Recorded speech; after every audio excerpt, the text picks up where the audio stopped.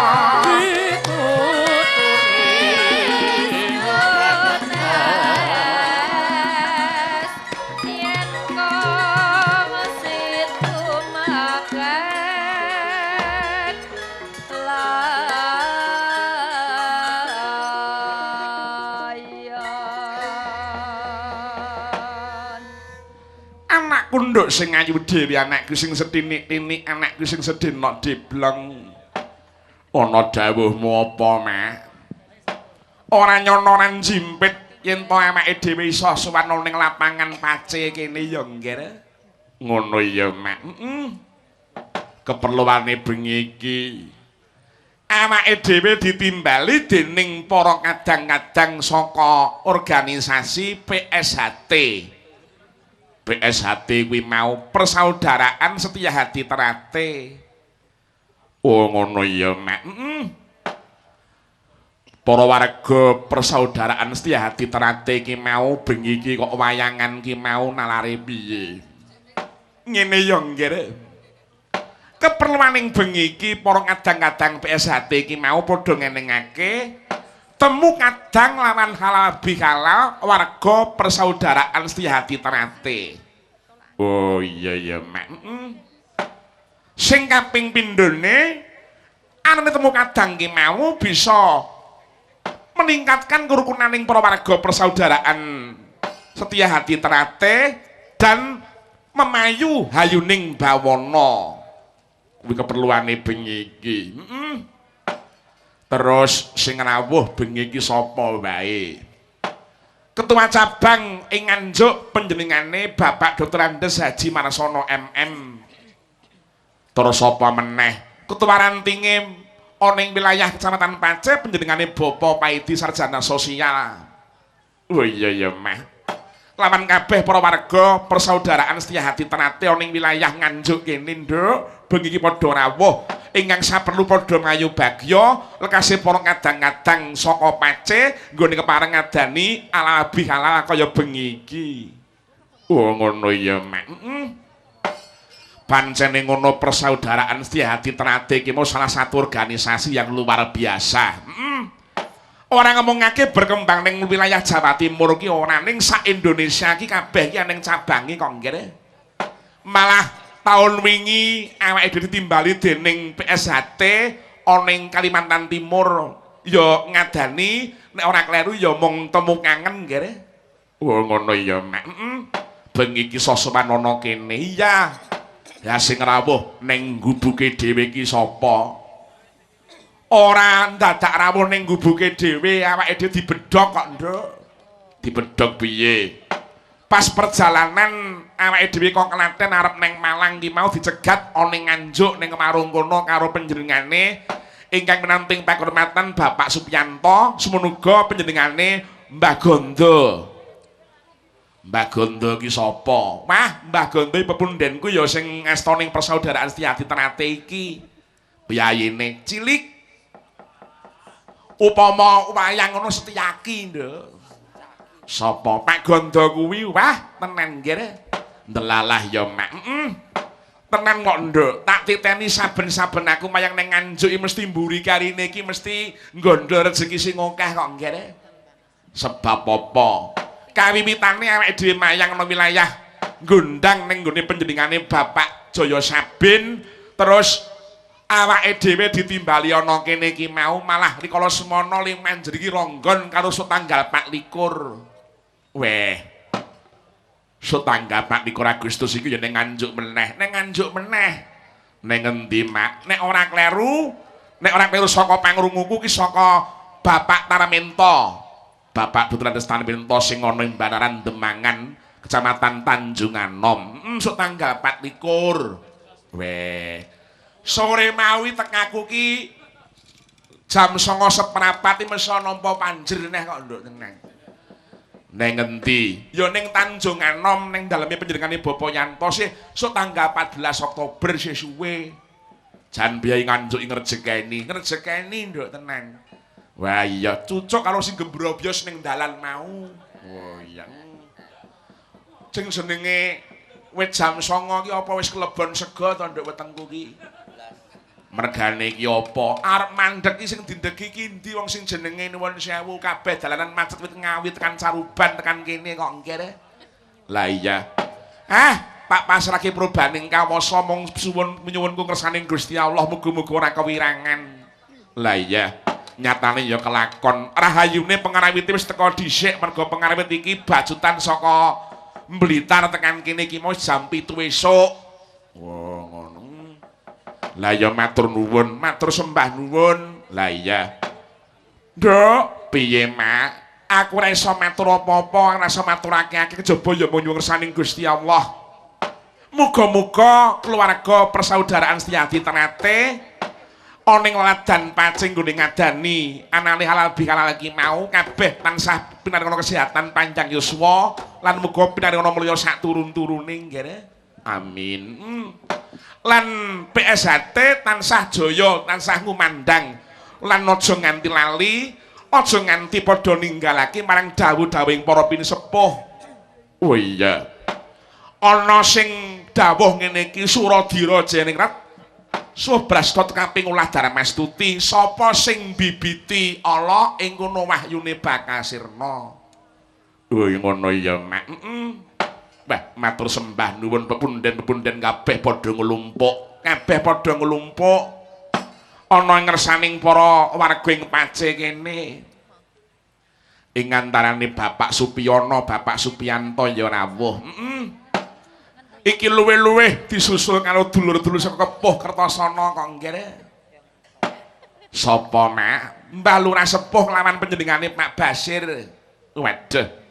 Ya nusul ning kene wong ya penggemar wayang kulit kok, Nduk. Lah iya. Awaranggana nganti marang para kadang-kadang sing saka kulon dhewe kuwi panjenengan Ibu Sutarni. Iki adine ibuku Suwargi Butantinah. Oh ngono ya Mak. Saka ngendi? Saka desane ngono, desa Sambrenggelap. Wilayah Trucuk, wilayah Kabupaten Klaten. Oh iya ya Mak. Sing ana sisihe kuwi sapa? Sing ana sisihe iki mau coba nggih tak takonane. Wilujeng dalu Mbak Yu nderek nggulang tepang Ladi Wanuh panjenengan kaparingan asma sinten nggih Nduk nggih? Nggih, nderek tepang nami kula. Nggih. Putri Artaloka. Mbak Putri Artaloka. Nggih. Oh medheh jenenge nek elok timen Putri Artaloka. Jan. Putri wis ngarani wong wedok Arta ki mau dhuwit, Loka ki mata. Wong wedok sing mata dhuwiten. Ya ora. Ora butuh dhuwit kok Nduk bengi iki dheweke iki butuhe iki donga pangestune para pepunden pinisepuh. Ana ing PSHT iki kok ngger muga-muga ndang pinaringan turun, Nduk. Lah iya. Mulane kuwi. Sing ana sisihe panjenengane Mbak Putri Artaloka iki mau. Iki panjenengane nek ora kleru lho ngger iki dulurku sing saka Blitar. Oh, ngono ya, Mak. Asmane sapa? Tepungke wae kaparingan asma sinten, Jeng? Ya. Nggih, nderek tetepangan. Nami kula Nuri Rahmawati. Mbak Nuri Rahmawati. Nuri iki mau manuk. Rahmawati iki mau tegese wedok. Ngono ya, Mak. Terus meneh saka sapa? Iki saka Laladan Blitarugon Nduk iki, Nduk. Iki sinden sing saka berasal dari negara tirai bambu. Weh. Saka Cina. Mbak Mailing nek warga kene wis ora asing meneh karo asmane Mbak Mailing. Weh, saya cilik awake. Mbok nek meteng layang. Coba ngere iki ana panyuwuran lagon sing jumbuh lawan kananing bengi iki. Saka sapa wae? Tak wacani ngere. Tak wacane kaya ngapa? Siji mbaka siji. Oh iya ya, Mak. Angine gedhe kok, Nduk, rada. Lah iya sing nyuwara rada ngati-ati. Lah iya. Monggo iki ana namala sing ndak tampa saka sapa? Assalamualaikum warahmatullahi wabarakatuh. Bucange kula nyuwun gendhingipun pepeling gendhing menika kula aturaken dumateng setunggal Bapak Dr. Andes Haji Gondo Aryono MSI, pengawas SMP Dinas Dikpora Kabupaten Nganjuk. Weh ngono ya, Mak. Sing kaping pindhone Bapak Rohani Kepala Desa Cerme, sing kaping telune Bapak Paino Sarjana Sosial Kepala Desa ing Pace Kulon kelawan Bapak Jumali Kepala Desa ing Jaha. Weh ngono ya, Mak. Kanthi atur wilujeng Aryadi minal aidin wa faizin, mohon maaf lahir batin, mugi Allah tansah paring pepadang lan ngayomi andika sami. Amin. Saking kawula Pandemen Budaya Jawi, Bapak Andis Si Yunus, guru SDIT Al Istiqomah Pace Kulon. Waduh. Ana tindhiye 100.000 alhamdulillah matur sembah nuwun kelawan rokoke Samsu cacahe 2. Dejan. Komplit ya, Mak. Coba nggak dicicil sik sawetara manci siji mbaka siji. Oh iya. Selamat malam Ki Dalang, selamat datang di Kabupaten Nganjuk. Saya dari programmer BBS TV, Mas Bujel. Minta gending sambel kemangi, salam buat seluruh pemirsa BBS TV, khususnya masyarakat Nganjuk. Acara ini akan disiarkan di BBS TV, makanya saksikan wayang kulit setiap Jumat jam 10 malam. Suwun, matur nuwun, medhe layang. Ya mengko diaturke, Mak. Ya mengko diaturke. Icip-icip sore sik ya ngopo. Nyuwun saka waranggana sing saka negeri tirai bambu saka Cina, Mbak Mailing. Wayang Mbak Mailing iki nganten anyar kok, Nduk. Layang jebule ora kaliya meneh entuk dulurku dhewe. Layang mulane kuwi iki pengeramit komplit saka warga Gotong Royong. Iki kaya jeneng bis Gotong Royong.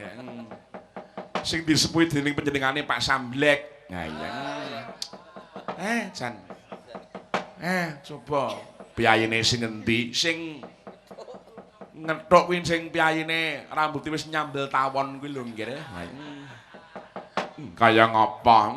Wilujeng dalu Mbak Mailing. Wilujeng dalu ugi Mas Tantut. Nggih, Mas, napa Mas Supri? Wah, jan. Miki Mbak Mailing ditambahi meneh volumene, Mas. Menika kala wau nuwun sewu wonten panyuwunaken ingkang maneka warna. Lah iya.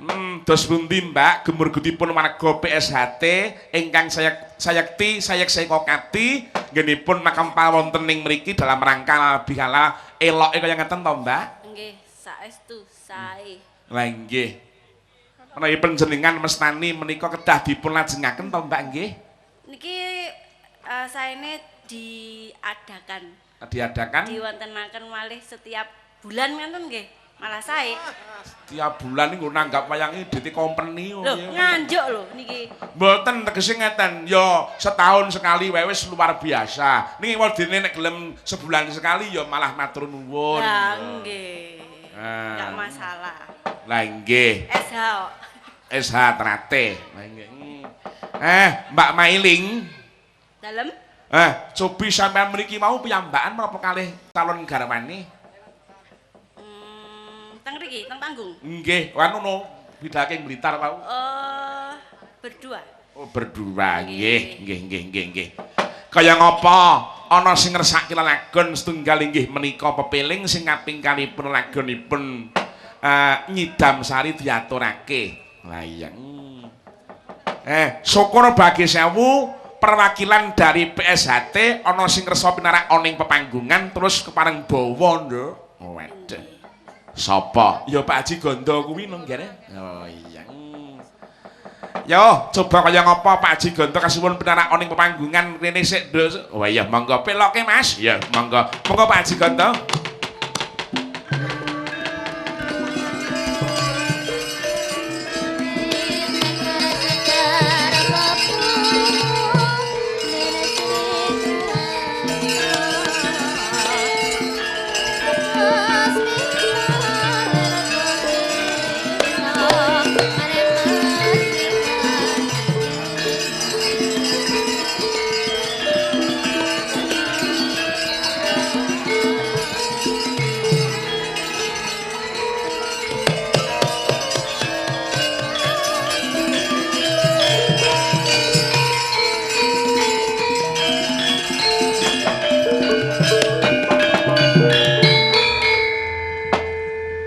Monggo pinarak lenggah wonten ngajengipun Mbak Mailing menika Pak ampun teng ngandhap.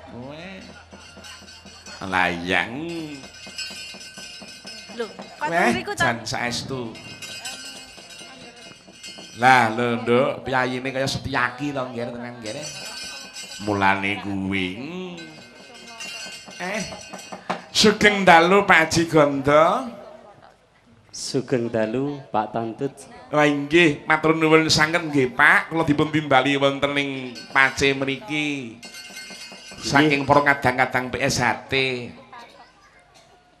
Menika nuwun sewu Pak Haji Gondo, menika kala mewu wonten panyuwunan Alagon Nyidam Sari ingkang ngaturaken bawanipun panjenengan, Pak.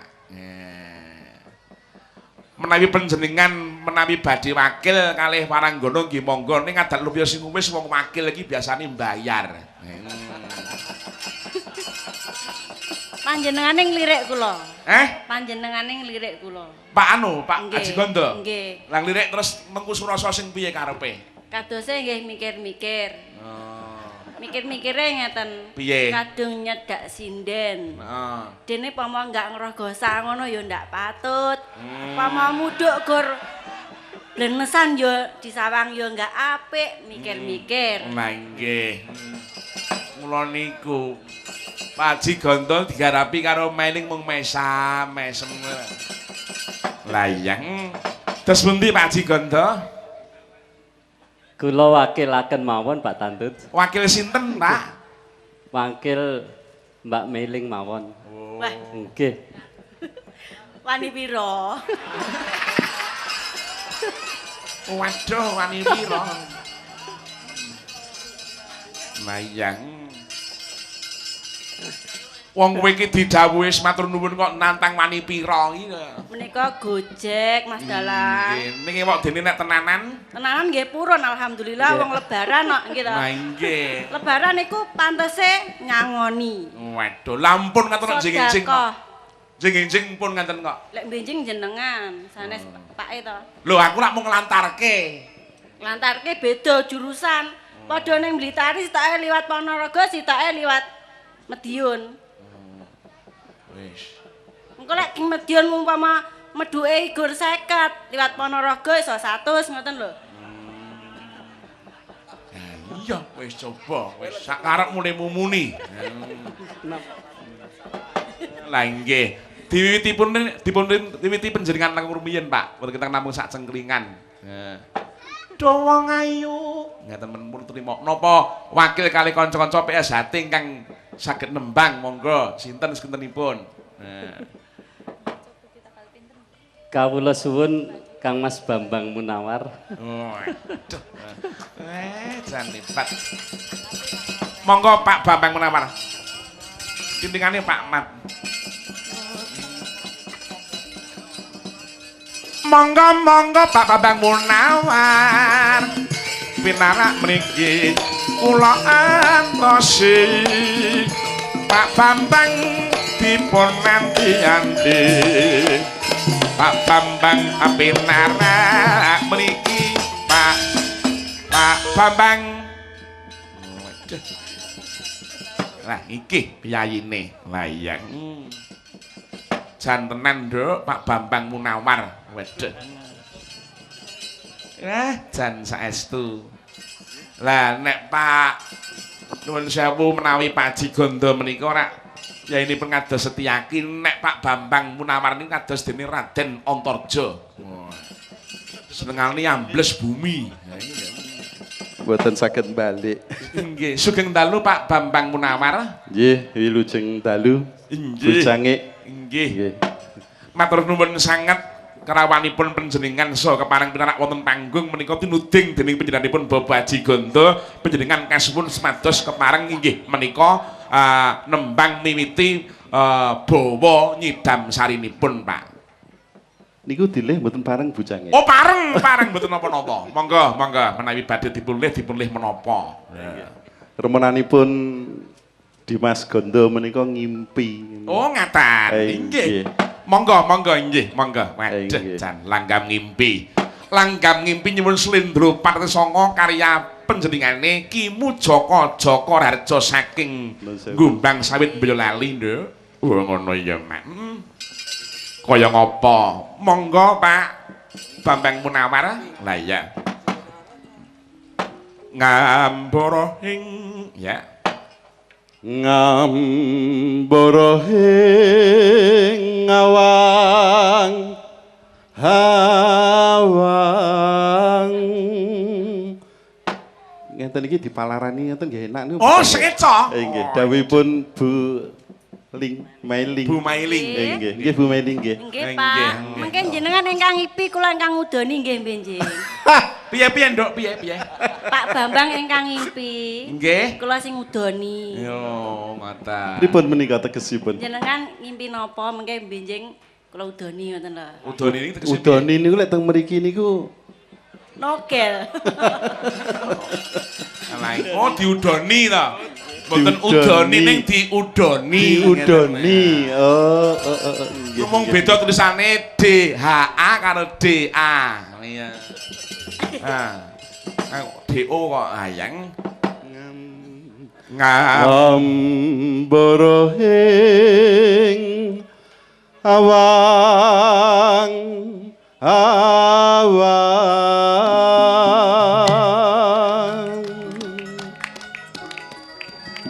angelangun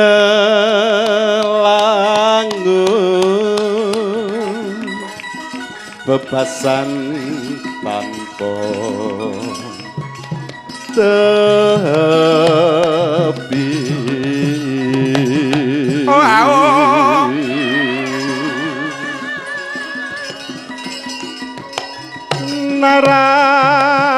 Narapasen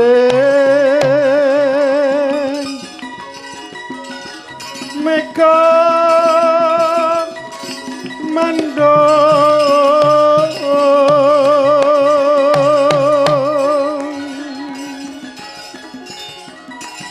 ngiter ngiperi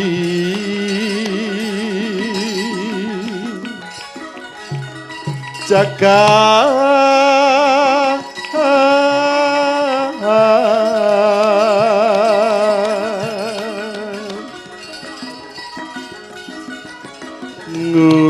ngulandara ngambara ngunggahi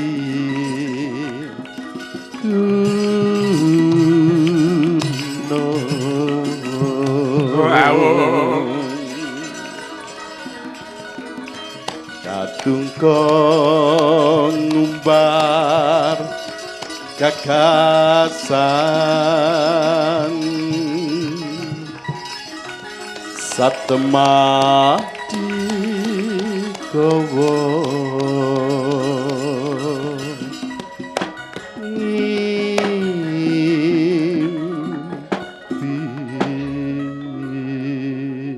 wah, jan libat, Nduk. Pripun Mbak Ening suarane Pak Haji Bambang Munawar? Saestu. Oh, saya meneh nek nyawer nggih, Mbak nggih.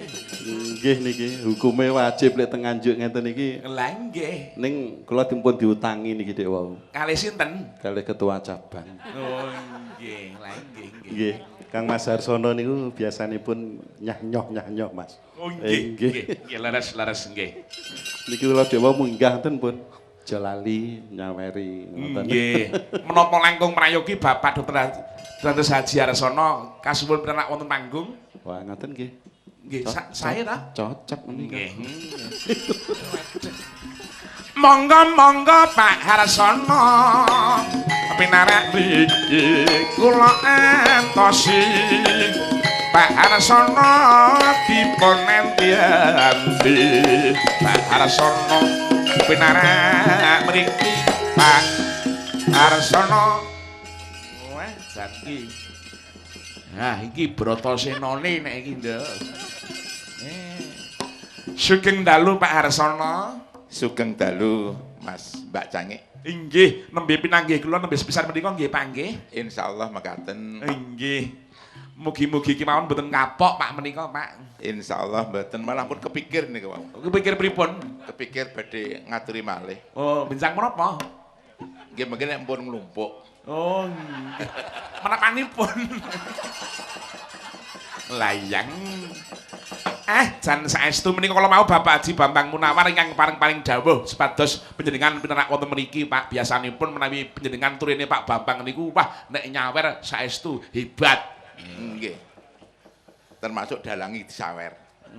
Kula mboten napa-napa Pak saestu. Kula mboten ngajeng-ajeng ning menawi panjenengan menggalih nggih alhamdulillah. Layang Jan menika langgam ngimpi menawi Bapak badhe bawa monggo kersa. Lah nggih menika kula menawa saged namung pencak. Oh, ngoten. Nggih. Nek pencak kan Mbak Mailing nggih, nek pareng lho. Lho, menawi pencak to menika? Nggih. Mboten napa-napa nek meling purun. Nggih. Piye lho tantang pencak karo Pak Harsono? Saestu niki. Heeh. Siapa takut? Rasono. Lah iya. Ning nyun sewu Mbak Cangik. Pripun, Pak? Kepareng menawa inggih matur. Nggih. Kula menawa nek sampun minggah, nek sampe gak atur pisungsun kok rasane kurang. Dawe mau nek pecel ora ana peyeke. Oh, ngeten. Kula gadah adi nging insyaallah inggih saged nembang. Sinten, Pak? Adi kula Asmanipun Bapak sinten? Nggih. Sinten, Pak? Pak Puji. Putrine Mas Puji. Oh. Garwanipun napa karep putranipun? Oh, garwanipun Pak Puji. Ya, ngaten nggih, nggih. Monggo. Monggo pinarak mriki, monggo. Dedeg. Dumateng para pamirsa, menawa sayektos gambaran guyub rukune warga Esatrate.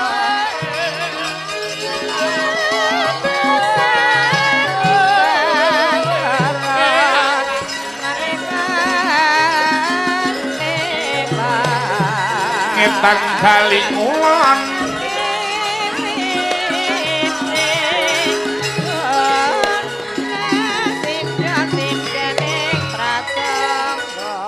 wah janiki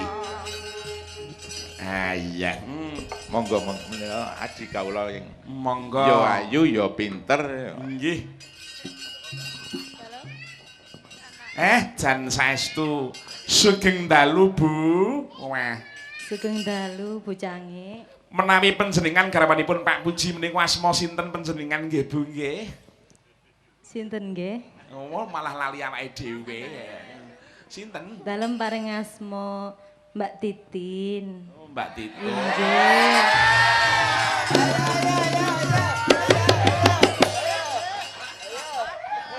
Nuwun sewu Pak Har. Nuwun sewu Pak Har, badhe matur. Nggih. Titin niku bojo kula.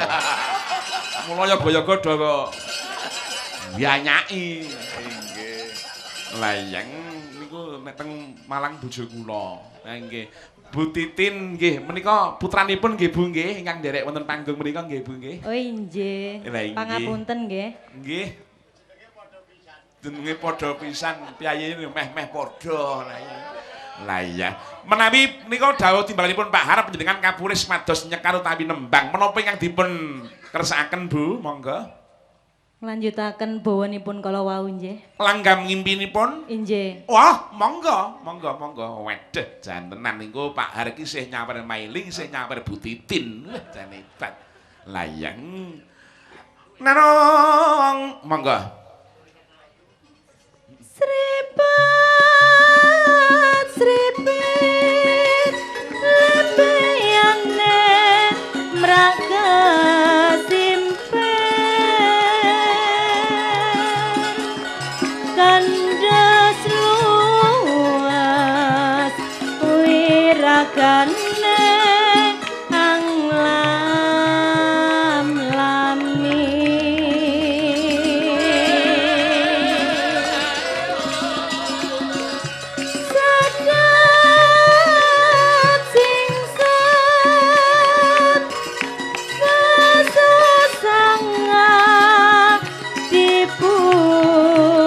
Sono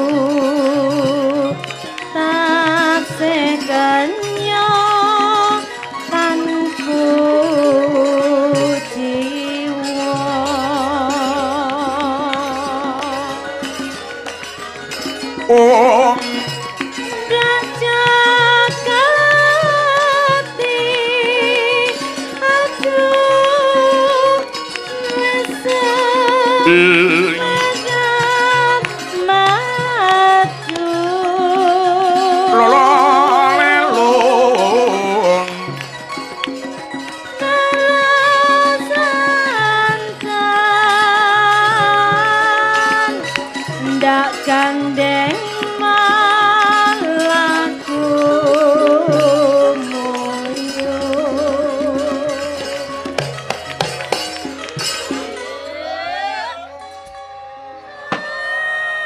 Wah, suarane malah hebat Bu Titin iki karo bojoku, Nduk. Lah iya, bojoku mana sing diguroni iki Mbak Jarti. Lah iki.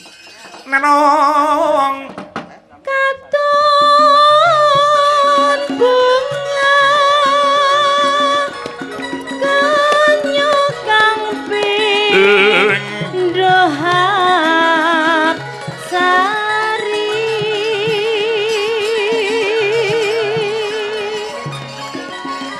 kuciwane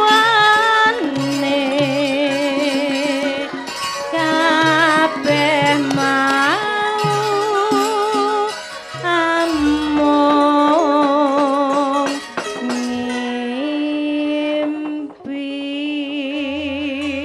tepuk tangan buat Ibu Titin. Wah, jan suarane hebat ngger, gantenen. Le, Pak, PSHT kagungan Waranggana Bu Titin, Pak, menika. Nggih, sampun matur nuwun. Nggih. Mbak Cangik kepareng kula mandhap nggih. Nggih, monggo nggih. Sampun Mas Gondo mangke. Oh, ngatan. Jan. Matur nuwun Pak Haji Gondo, matur nuwun Pak Bambang, matur nuwun Mbak Harah. Waduh, jan bayang. Ya kaya ngene iki kok, Mak. Wis. Ih, waduh jan tenan kok. Wah, ora umum, lumayan biasa, Nduk. Piyayi-piyayi iki jan tenan kok ngger oleh nguri-uri kabudayane tenanan. Lah iya ya, Mak. Iki mos diaturake langgame ngimpi. Langgame ngimpi dening panjenengane ya kuwi Bu Titin. Ngono ya, Mak. Coba, Nduk, ana panyuwun meneh saka sapa? Nek ora kleru iki panyuwun lumantar SMS saka dulurku panjenengane Bapak Jaya Saben sing mirengake ana ing dalem. Oh iya. Iki ngersake lelagon apa, Mak? Caping gunung kira? Oh iya. Ya diaturake. Coba simak nyuwun sapa? Nyuwun gawan sing saka Solo. Weh ngono. Gawan sing saka Solo bawane Bu Tarni, terus mengko langgame nyuwun Mbak Mailing. Mbak Mailing ora sida nyekar to mau ning ra napa duwite. Niki wau disangoni tenan lho. Pripun? Disangon diparingi arta kalih bapak-bapak menika. Nggih. Dados kula nggih memuji mugi-mugi bapak-bapak sekalian sempulur rezekinipun panjang yuswane kapan-kapan malih nggih, Pak. Ingkang luwih kathah. Oh wis. Bareng diwenehi kok kapan-kapan melih ya. Ya ora apa-apa. Lah iya. Iki coban Bu Tarni sing saka Klaten kaya ngopo caping gununge dijengglengke ya kena. Oh iya ya, Mak. Monggo Bu Tarni, monggo. Waduh jan tenan iki. Iki Waranggana pada waktu tahun 94 menjadi Waranggana terbaik Kabupaten Klaten dalam rangka Festival Kerawitan se-Kabupaten Klaten, Nduk. Wah iya. Entuk hadiah. Wah, entuk piala, entuk piagam, entuk piala digilir, Nduk. Wah. Bergilir kok digilir. Kaya ngapa Bu Tarni? Monggo, ya. Nenong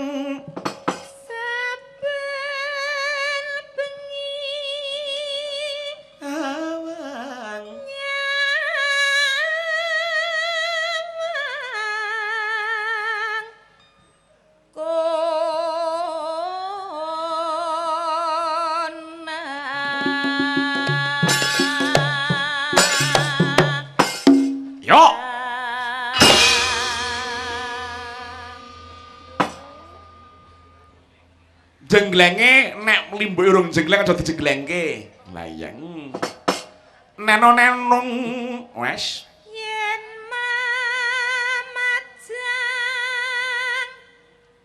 mung karo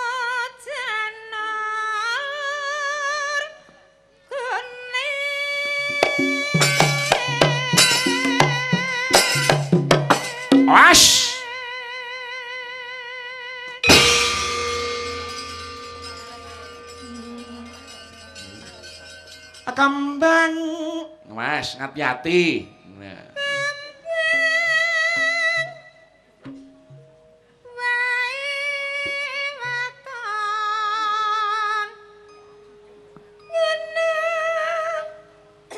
Awas.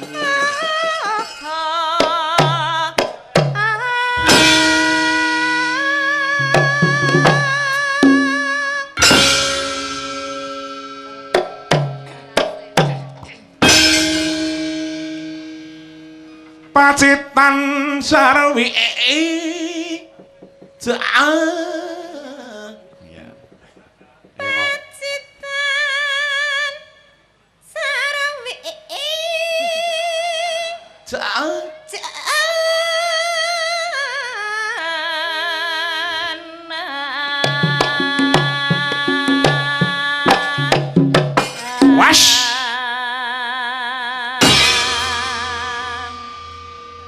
panas. Oh. Ayo, kudu ngono.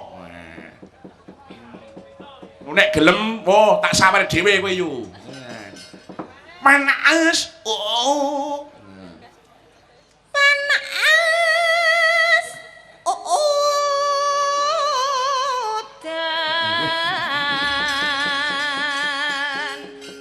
Nah, terus parikanmu piye yu? Kabeh parikan siwit saka Yutarni, Mbak Putri, Mbak Nuri karo Mbak Mailing. Wes, nenong. Pring gading. Weton boyo lali. Bakule pring. Kabotan ya pring. Bakule pring kabotan. Oh iya ing piye? Layang. Coba Mbak Putri. Layang. Pripun, Mbak? Nenong. Nek iki apik wong ya mahasiswa isi Surakarta kok, Nduk. Layang. Nah, Mas, iki mesti mengenai pembangunan mesti iki mesti. Ben aja salah paham. Ayo, mangga. Ya. Buka duren. Ditutul gagak. Terus? Aku sinden. Terus piye? Ditutul gagak, Mama. Mboten. Lagi ra penak. Oh, lagi ora penak. Kademen, Mas. Oh, kademen. Oh iya, ora apa-apa. Mbak Nuri. Ya. Iki. Nah iya. Iki ya sing penak niki. Apa Mbak Nuri? Ya. Nenong. Nggih lek kula mesti penak. Ora penak ya tak penak-penakke. Iya, monggo Mbak Nuri apa? Celana ireng. Tuku neng wates. Mlebune kenceng. Metune lemes. Niku napa? Tebu. Oh, tuh. Nggih. Tebu nika teng pabrik gula nika lho, Mas. Sauni-unine sak ngarepmu. Nggih. Tebu teng guyangan barang. Nggih. Mbak Mailing. Ya. Nenong, yo ngerti guyangan iki. Apa anak buahe kok iki? Yo mangga Mbak Mailing, Mas. Nenong. Tuku kuaci. Nok Surabaya. Setia hati. Jaya selaminya. Nah. Parikan yo ngene iki. Parikan kok mlebune kenceng. Lah ya kuwi jenenge salah paham ngene. Monggo Bu Tarni dipunlajengaken. Ya, monggo. Panas udan haling-haling caping. Gunung. Trundet. Ya.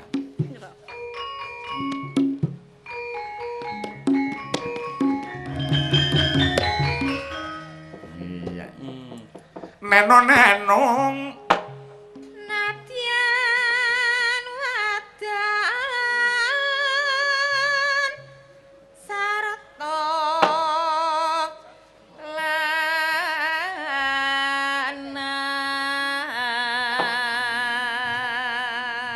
sip sing terakhir iki kudu mbok tirokke inumane banyu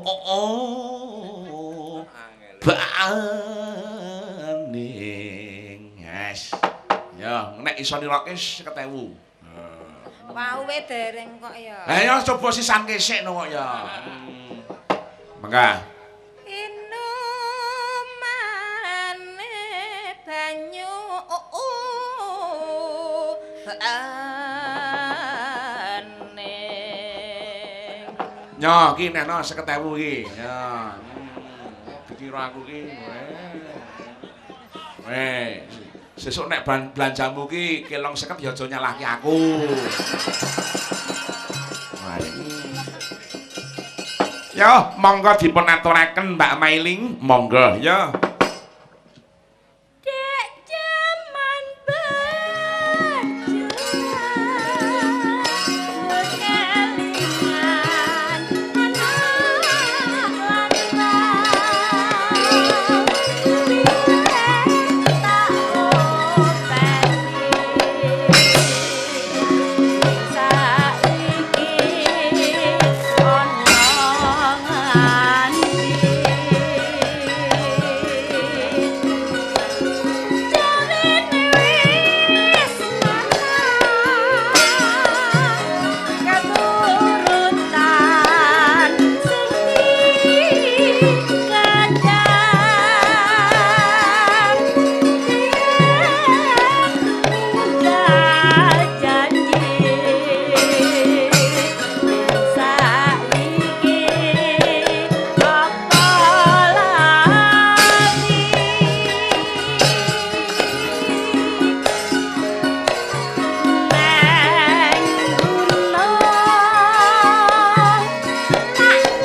dibablaske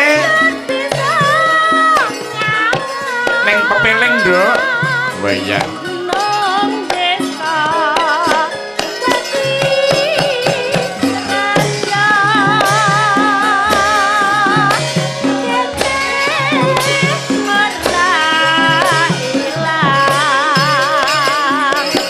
pepeling yo Mas Puji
sangkas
dasare sing ngendang kakangku Mas Puji Nadyanto tunanetra ning kendangane luar biasa lho. Oh iya. Saka ngendi? Saka Blitar. Oh iya. Saka Malang asline. Wah ngono ya, Mak. Kuwi kakange bojoku sing nomor 1 ya kuwi.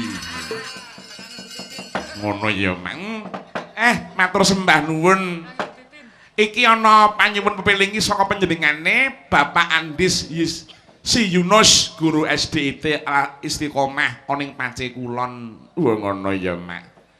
Semono uga panyuwun saka panjenengane Bapak Mul. Pak Mul ki mau sing dienggo dandan namake dhewe mau lho nggih. Wah ngono ya, Mak. Matur nuwun diparingi kelonggaraning wekdal panjenengane Bapak Mul. Ha iya. Ora limat iki uga ana pengumuman dalam rangka tasyakuran PSHT dan Mangayu Bagyo Hari Kesaktian Pancasila disuwun sektor rawuh nganjuk tangga gangsal wulan sedasa 2013 untuk cabang Nganjuk catatan gawe cabang Rego Ranting. Wah iya, matur nuwun, matur nuwun. Lah iya. Semono uga iki ana panyuwun nduk saka sapa? Wilujeng dalu Kitantu Sunanto inggih wilujeng dalu. Kula nyuwun gending lala gandrung gugur gunung kalian bangun desa. Waduh. Lan sapa ngira? Wah iki gagrak Semarangan kabeh iki. Gending katuraken para kadang keluarga persaudaraan Setyahadi Ternate wonten ing saindenging Nuswantara kaping kalih kagem Bapak Ibu Kepala Desa Kecamatan Pace. Alhamdulillah Kecamatan Pace menika wonten 18 desa saking 18 desa menika 15 desa kepala desanya warga persaudaraan Setyahadi Ternate. Waduh. Kanthi atur sugeng midhangetaken lewat radio SBFM siaran langsung utawi mirsani BBS TV Kediri. Wah, siaran ulang ya, Mak. Saking kula Bapak Paino Sarjana Sosial Kepala Desa Pace Kulon, keluarga persaudaraan Setyahadi Ternate Ranting Pace. Waduh, matur nuwun, matur nuwun. Gending menika maksud kita sedaya kengken marang kemakmuran lan munculipun pemimpin ingkang saged mbeta kemakmuraning menika boten dimangertosi tiyang. Kuwi gendinge sapa ngira. Lah pemimpin menika tiyange saged junjung tinggi Pancasila demi Indonesia Raya, gugur gunung atau gotong royong. Menika syarat kangge pemimpin ingkang akhiripun saged mbangun negarane utawi mbangun desane. Waduh, jantenan hebat. Filosofine hebat nduk kersane Bapak Lurah Pace Kulon. Sapa ngerti Pak Lurah Pace Kulon iso nimbali awake dhewe, Nduk? Wayang. Ora ujar ana kaul nek Pak Lurah Pace Kulon ki mau Pak Paino ki mau kersa nimbali wayangan aku ora ketang 10.000 tak caosi keringanan, Nduk, tenan wayang. Keringan kok mung 10.000 lah iya. Coba nggih iki nanjake waranggana sing saka Solo Mbak Putri monggo parenga jumeneng saking palungguhanipun diiringi eling-eling Banyumasan ca. Monggo. Monggo awas ketipunge Mas Madya. Ya, mangga. Eling-eling Banyumasan Mbak Putri jumeneng saka palungguhane. Oke, yo monggo. Dados ya. Tundat tak dah. Nah, iya.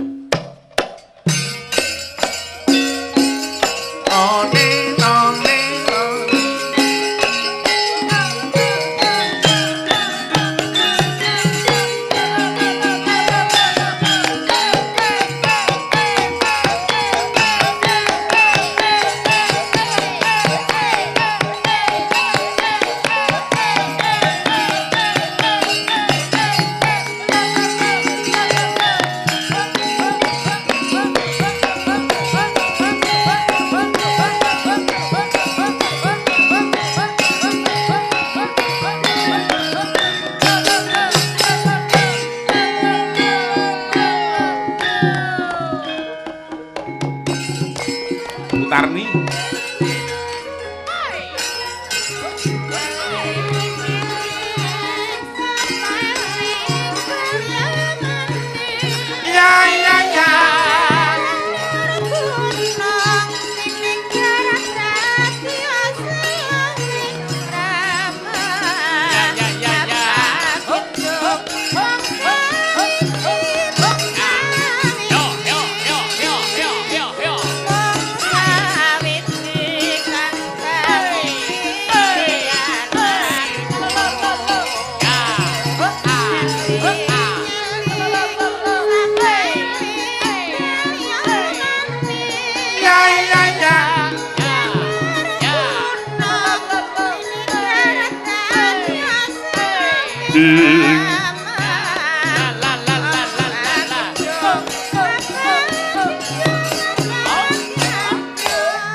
Sugeng dalu Mbak Putri. Sugeng dalu. Mbak Omah. Cange. Panjenengan tasih lenggah wonten pasinaon isi Surakarta menapa sampun lulus, Mbak? Tesih wonten pawiyatan. Inggih. Semester kalih. Wo, semester kalih. Kalih Bayang. 12. Oh, ngeten. Nggih. Nggih niki wae bayar semesteran, Mas. Oh, lah terus apa nyuwun Pak Harsono? Kok ya ngawur wae. Isine wong ngemis. Lah nggih. Wah, tenan. Mbak Putri. Inggih. Lho, piyayi iki nek berbudi balaksana ki ning ngene iki lho, Mbak. Nggih, Pak Harsono menika SMS saking Pak Supiyanto. Mas Tantut kangge tanggal 5 Oktober 2013 ditimbali Pak Harsono ringgitan dateng cabang PSHT Nganjuk. Waduh, matur nuwun. Alhamdulillah, matur nuwun, matur nuwun. Niku komplit nama Betaya Gosinden nggih, Pak. Ya dalang tok. Iya. Lho rezeki iki sangan paran kok, Nduk, angger sabar. Lah iya. Nggih iki mono sing ngresaki lelagon apa? Panjenengane Bapak Supiyanto yang ngresaki lelagon Gagrak Cara Banyuwangen. Oh iya. Apa? Ya kuwi sambel kemangi karo gelang alit salah siji aturna, Nduk.